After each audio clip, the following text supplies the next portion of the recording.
So today I am interviewing my good friend Anne Adkin. Anne is based in North Wales, and I had the privilege of meeting her when I lived in Prestatyn for 4 years. It's an incredible part of the world. If you have never been, you should definitely go to the jewel of the North Wales coastline, which is Prestatyn. It's a great place and it's full of gems, especially like Anne. So Anne is an author. And Anne worked in bereavement counselling for over 13 years, perhaps slightly longer. And before that was a teacher. Her husband is a teacher, was a teacher, is now retired, and has brought up some incredible children as well. So she comes with a wealth of knowledge. And when I say she's an author, she's got a published book just here, which I shall give you some more information about in a bit. But really, Anne's specialism was working with teenagers and children. Is that correct? Yes, I work with adults as well, but I did particularly like working with children. Yeah. So during your time as a bereavement counsellor, you worked for St Kentigern's. Did you want to explain what St Kentigern's is? St Kentigern's is our local hospice. We did have 8 beds at the time that I worked there, but they've recently had a rebuild and extended. And so I worked with adults and children before somebody died and supported them after the person had died. And you very much worked with right from very young, didn't you? I guess up to, I know you definitely worked with teenagers a lot. Yes. Yeah. And so we were just discussing before and chatting before we started recording, and you're talking about stats with grief and bereavement, and I just wondered if it was worth sharing those, because I don't think we realise in the UK just how real an issue this is for people to lose people whilst they're still young. Yeah, that's right. And even 10 years ago, the statistics for the UK were that every 30 minutes a child would be bereaved of a parent. And we tend not to think of it as something that is such a common experience. But now, of course, if we add in the COVID situation, then that number is going to increase. So it's something that's going to impact lots of families. And I guess for a very long time as well. Yes, indeed. Yeah. And the thing is, for a child to experience the bereavement of somebody close to them, it's an ongoing process then. They will revisit that grief throughout their lives, particularly as they get to the point where their understanding broadens. So if a child is bereaved at a young age, they're going to hit that grief again and again as they learn more. And I guess there's those key events. So I always speak of, I'm a little bit of a softie when it comes to things on the TV. But I remember growing up, there was this one advert for cancer research, and it was a girl in a dress, a wedding dress, and she simply said, "My mum should be here." And I just remember absolutely sobbing. And then the other week, I took a service and there was a little girl there and she was 4.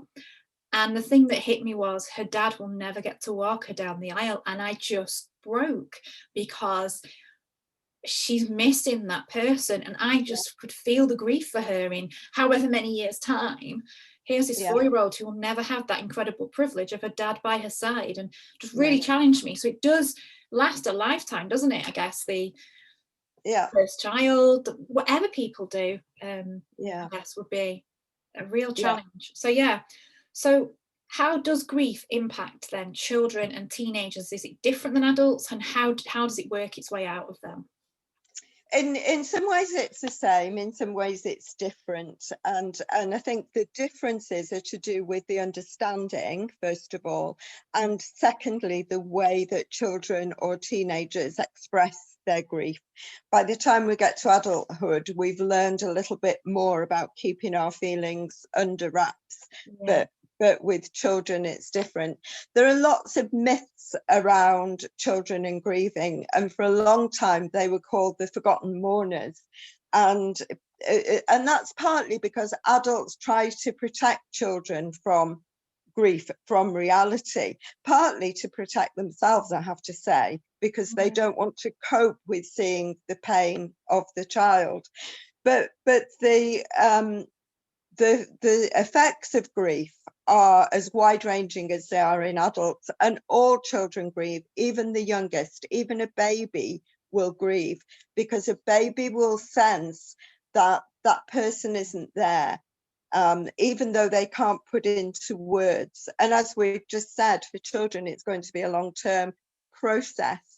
And children don't have the vocabulary. I have to say, lots of adults don't have the vocabulary either, but children certainly don't have that conceptual skill to be able to talk about abstract things. So the things we'd be looking for in children would be a change in mood.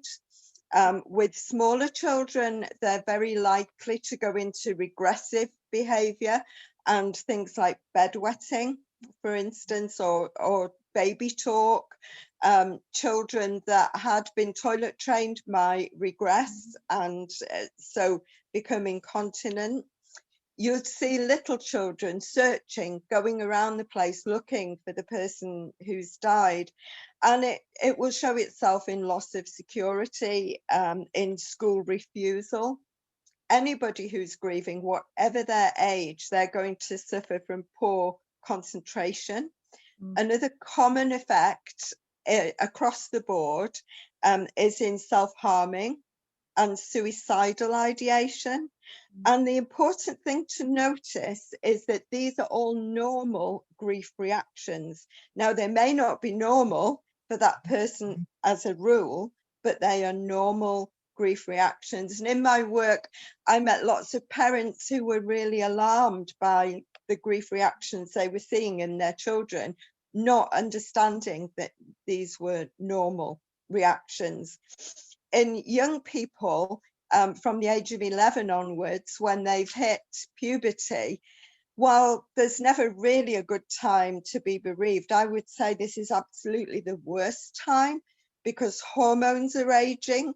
Who knows? Teenagers are all hair and hormones, aren't they? And when you throw this disruptive transition into the mix, then the feelings that are accompanied are totally overwhelming.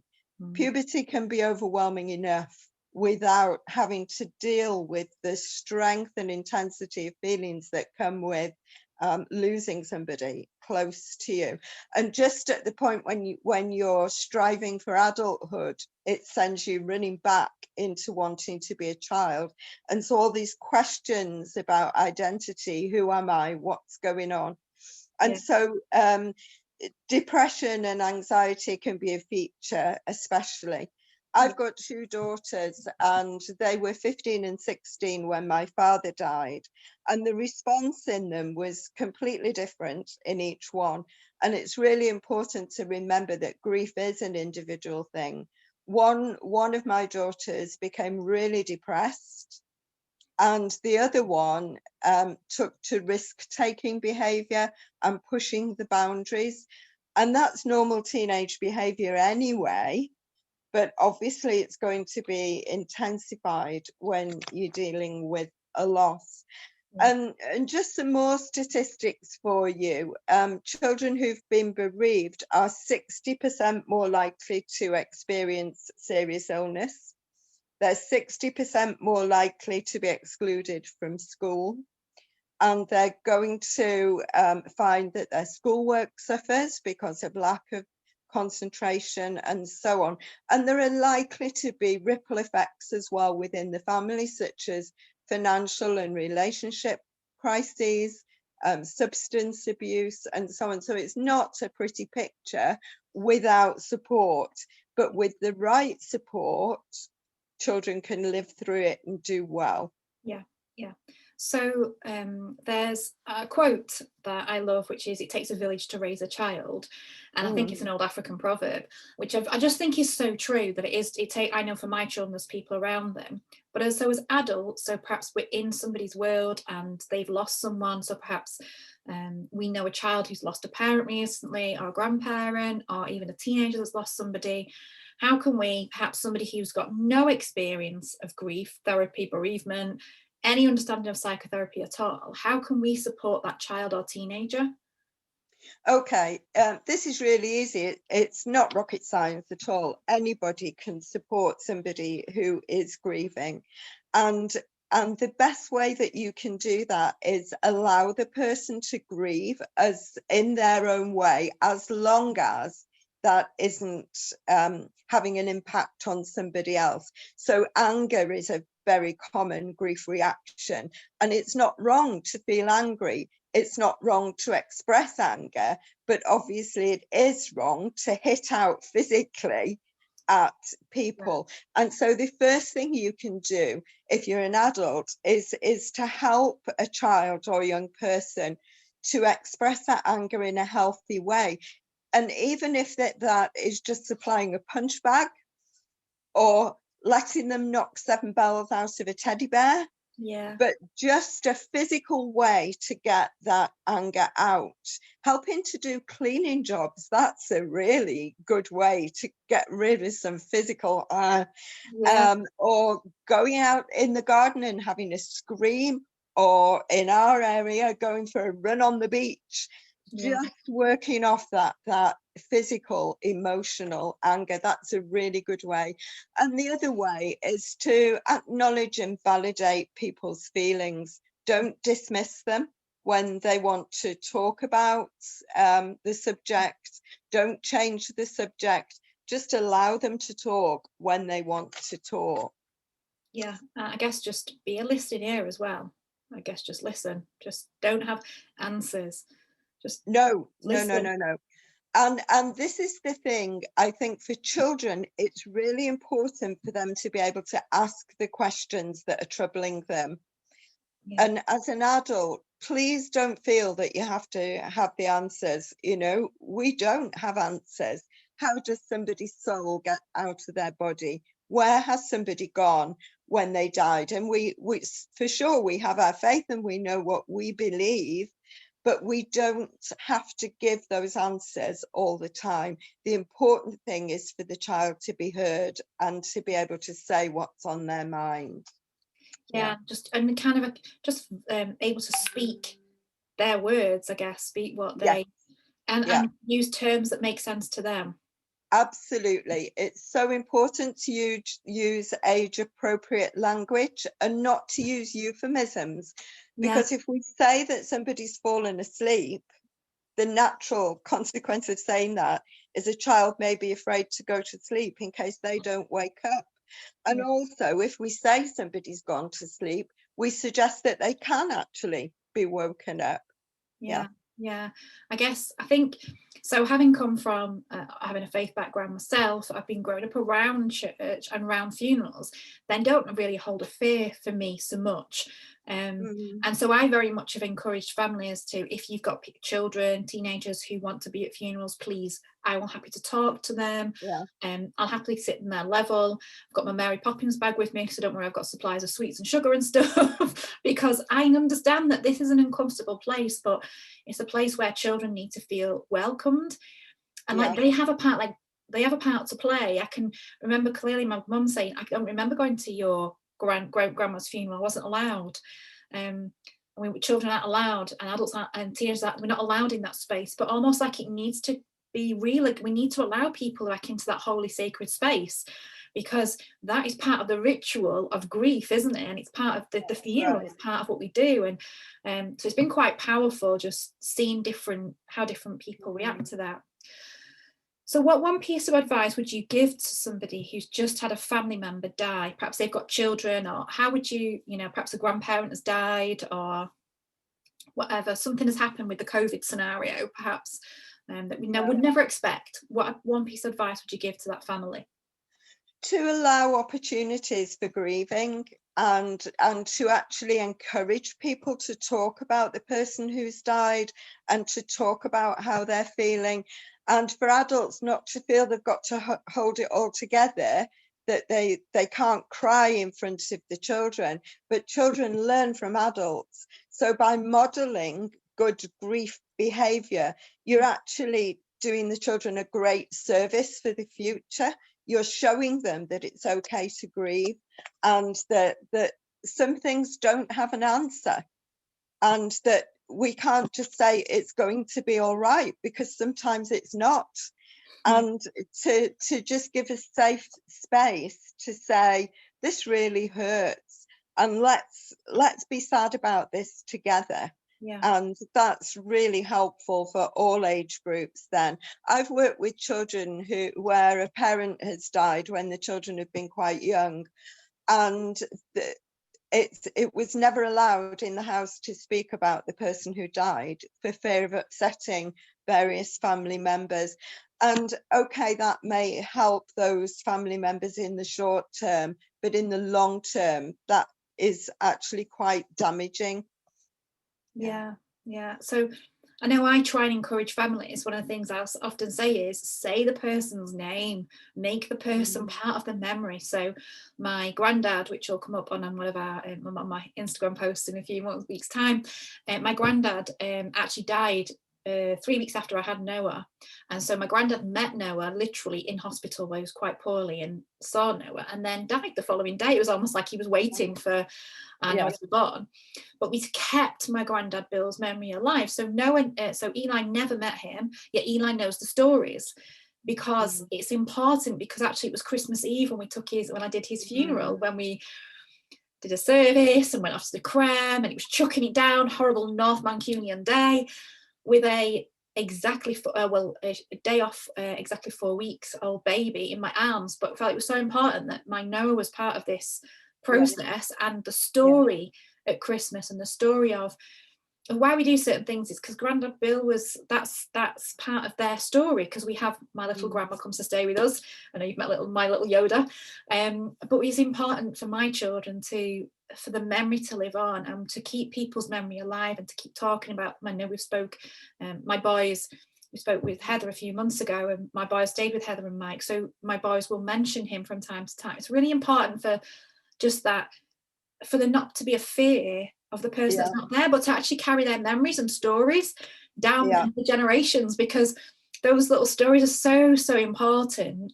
Just I feel like we have to say people's names, say their names, present them, make a space for them in your celebrations and who you are, because life does go on, but it goes on with them in kind of legacy in the background.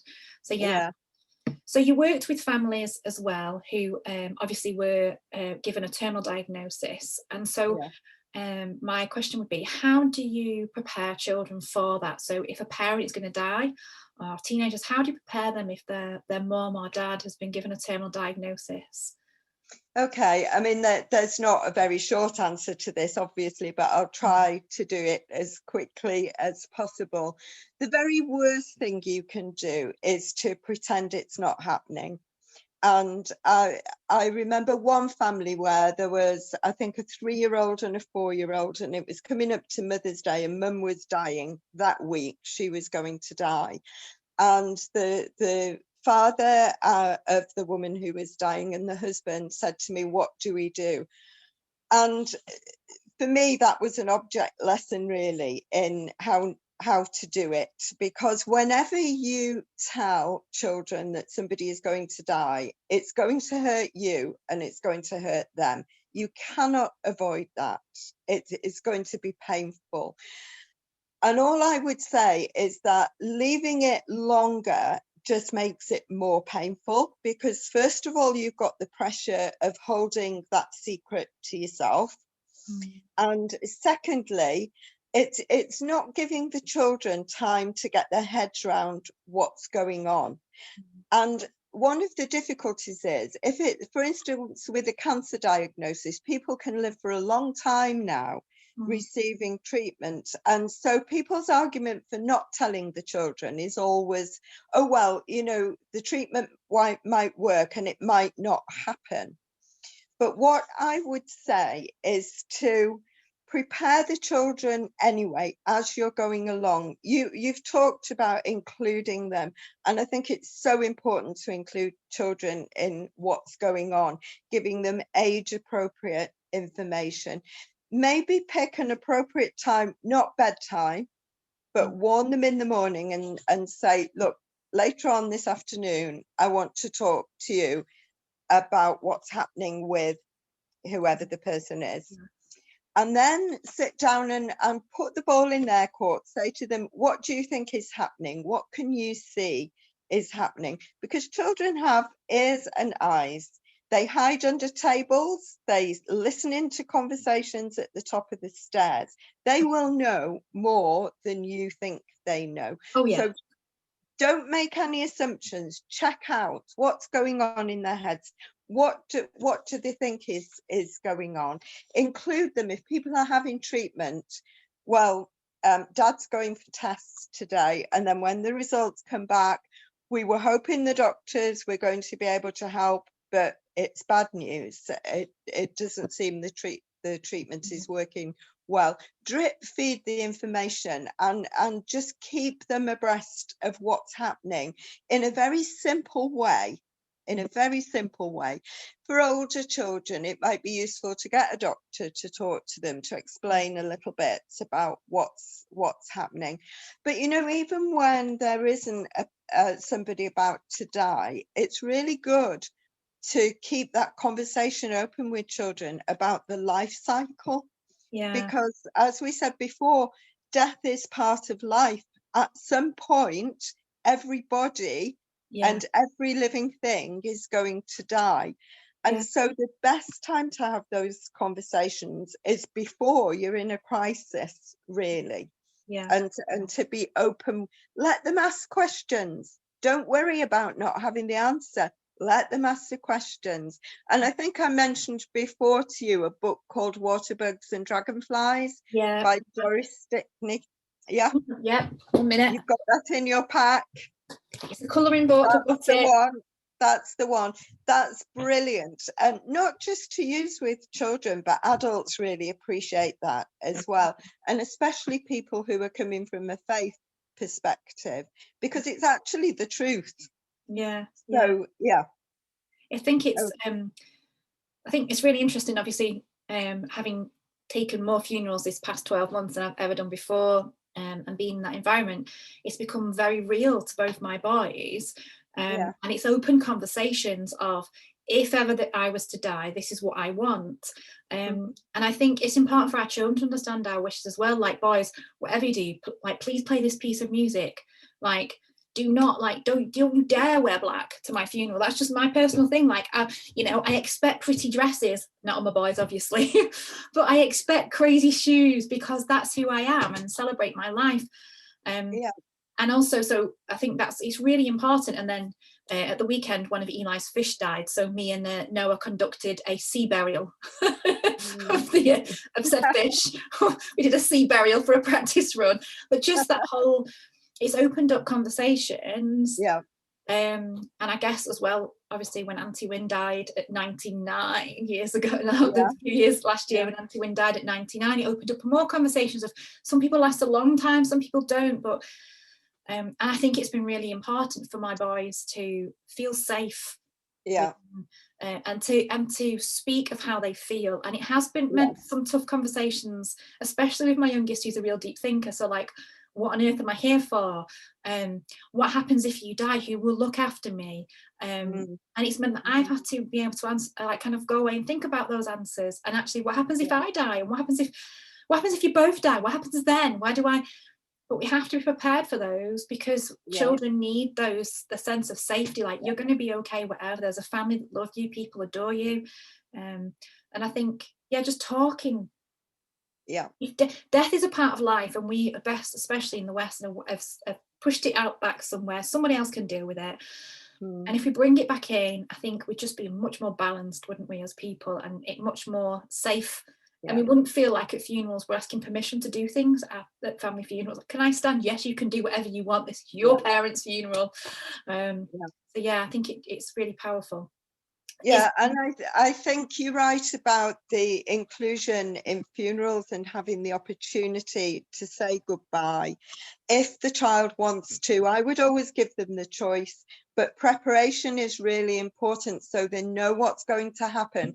They've probably never been to a funeral before. Explain to them what is going to happen, and that a dead body can't feel anything or hear or speak.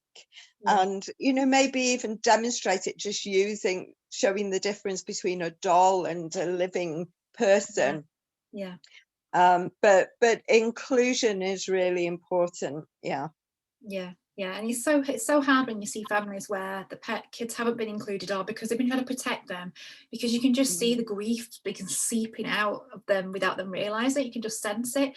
It's kind of a bit like, don't you have garlic, but nobody else has garlic, but you turn up the following day somewhere and everyone else can smell the garlic, but you can't smell the garlic. And it's that Yeah, sort of thing with grief, isn't it? Like, it is. everyone else Yeah. knows, but you think you're hiding it, but you Yeah. don't realise that people can, and it just, you can pick it up. So I think it's so important, which is fantastic. So thank you so much. Is there anything else you want to add to?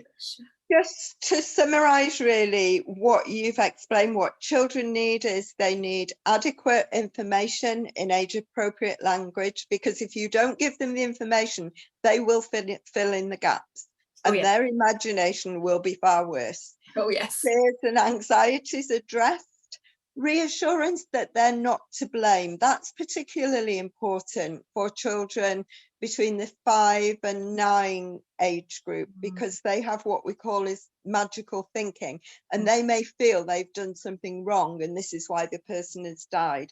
They need careful listening to and watching, you've already said, validation of their feelings, involvement and inclusion, continued routine, so important. Somebody, you know, a 9-year-old boy is going to want to know who's going to take me to football practice. These things are important to them.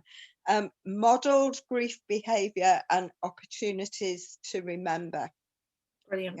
Brilliant. So, yep, if you still want more advice, people, or more information, you can buy Anne's book. So, which I'm showing now, and it's available in English and Welsh. I actually came to the Welsh launch of your book, so I know there's some people in Wales, and I can't remember how you say it in Welsh, but this really is a handbook for young people, especially to work through grief. And if you want more details, you can contact me. And it does come from a real helpful perspective. It's not too wordy. It's really easy to understand. One moment, I shall show you. Workbook, and people can really work, children and teenagers can work through, and actually probably adults would find this beneficial as well. So thank you so much for your time. It is very helpful, and I'm sure we shall connect soon. Thank you.